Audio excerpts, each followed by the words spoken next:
С первых минут на ковре завязалась нешуточная борьба. Турнир по вольной борьбе, посвященный 35-летию Чеченского государственного педагогического университета, собрал 65 борцов вольного стиля. Соревнования проходят в 8 весовых категориях. В нашем Чеченском государственном педагогическом университете функционирует факультет физической культуры и спорта.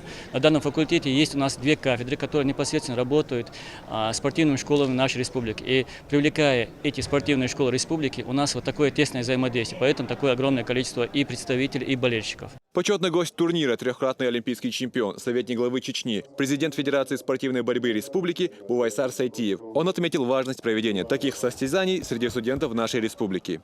Я очень рад, что в нашей республике идет возрождение студенческого спорта. Ребята достаточно хорошего уровня, если учитывать, что это не все из них профессиональные спортсмены, это студенты, которые увлекаются этим видом спорта.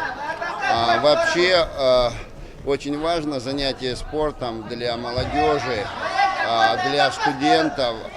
Занятия спортом, они способствуют укреплению отношений, укреплению дружбы. ЧГПУ – единственный вуз, который представлен факультетом физической культуры и спорта. Как результат, большинство спортсменов, выступающих на турнире, студенты именно этого учебного заведения. Педагоги отмечают, что в педагогическом университете созданы все условия для занятия спортом.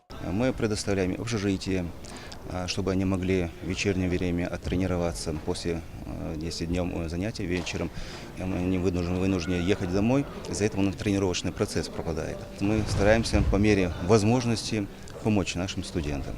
По итогам турнира победители и призеры были награждены кубками, медалями и грамотами. Организаторы обещают, что проведение таких соревнований в ВУЗе станет доброй традицией. Магомед Ламаркаев, Булат Баканаев. Новости.